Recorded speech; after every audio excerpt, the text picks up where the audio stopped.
So let's talk about the 5 things that the Bible says we should do with money. Now, there's a whole bunch of them, but if you do these 5 over a couple decades, 100% of the time, you will get results that will blow your ever-loving mind.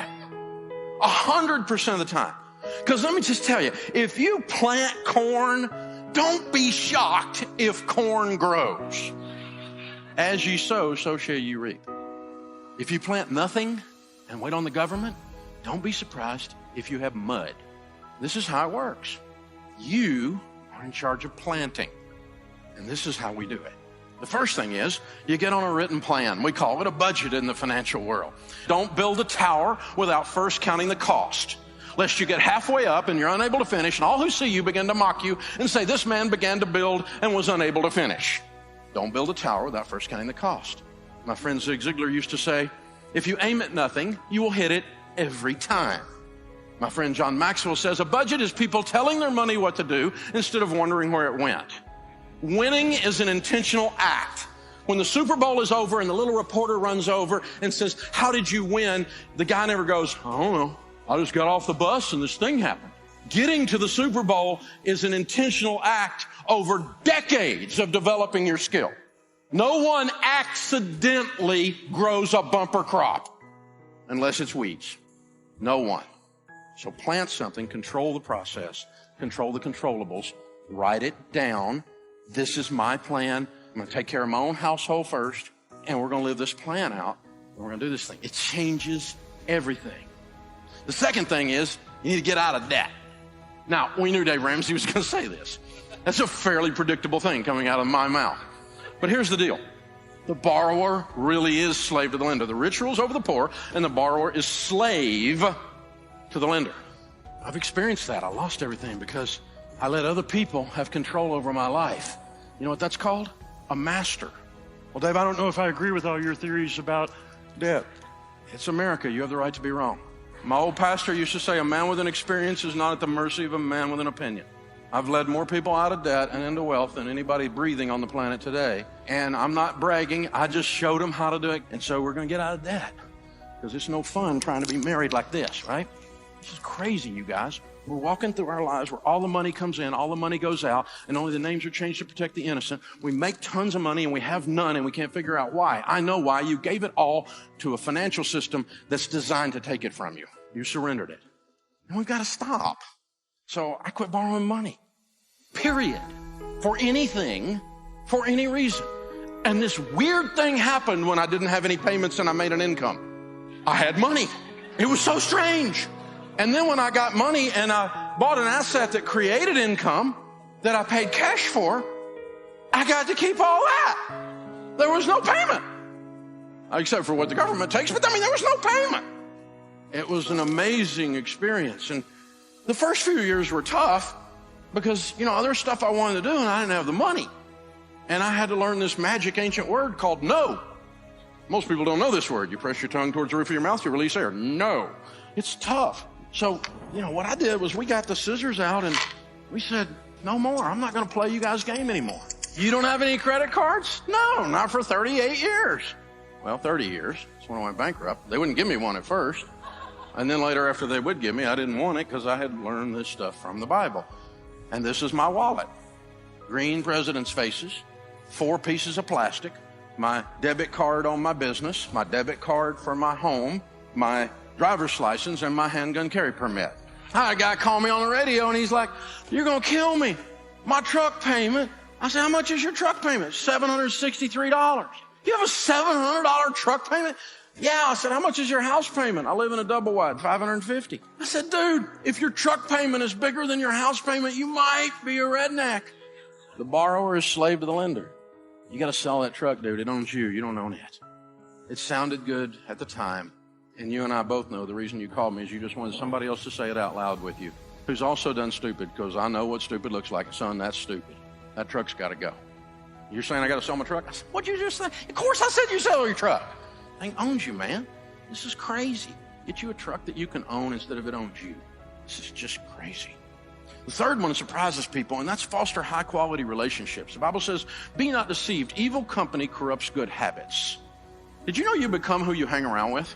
Studies say that your 10 closest friends over the next decade, your income will be within 10 to 15% of the average of your 10 closest friends. And some of you are going, I need some new friends. Well, maybe. I mean, you don't let your little son, your little Johnny run around with the weed head down the street, because you know if you do, he's going to turn into a weed head, right?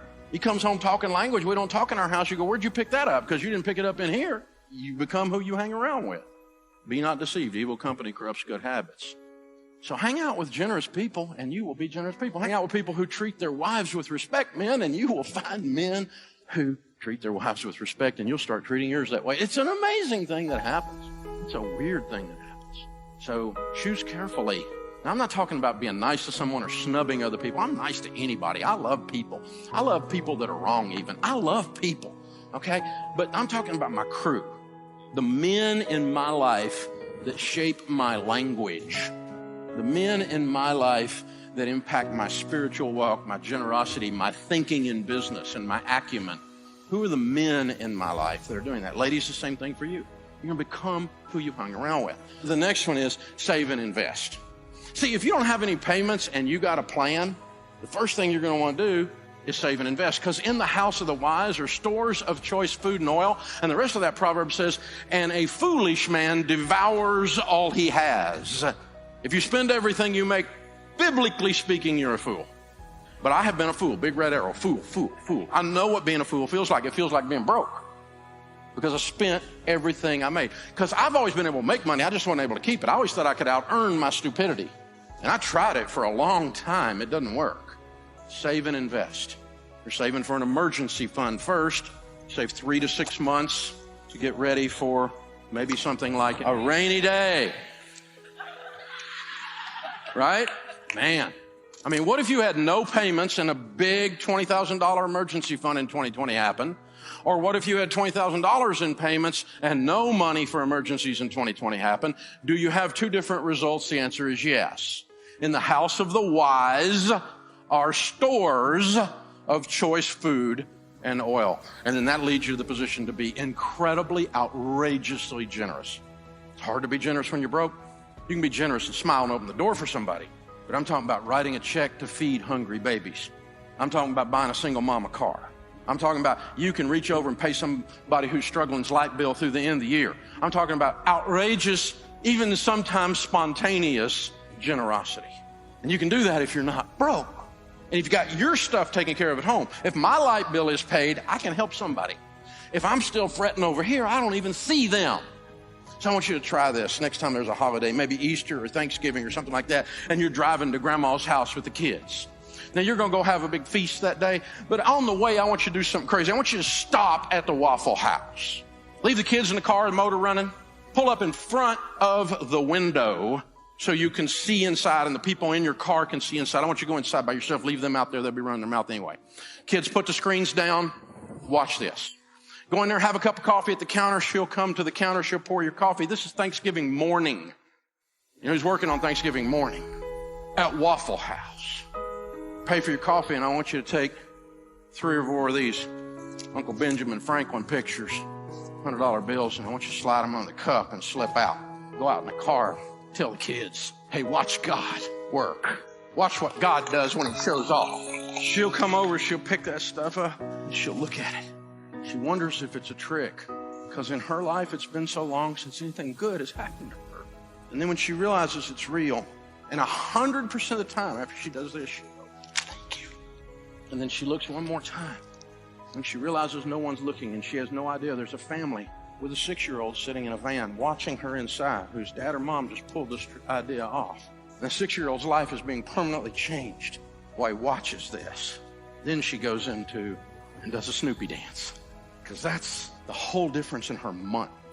Now, I want you to go spend $300 with your spouse on a really nice night out and enjoy yourself. I want you to learn to enjoy money, but I dare you to have more fun with $300 than that. So to the extent you're not outrageously generous because you're in debt and haven't saved money, you're not on a plan, and you hang out with selfish people who are worried about their Instagram photo, any one of those 5 things that's not there, or any 5 of those 5 things that's not there, it's time for all of us to get a little better and change.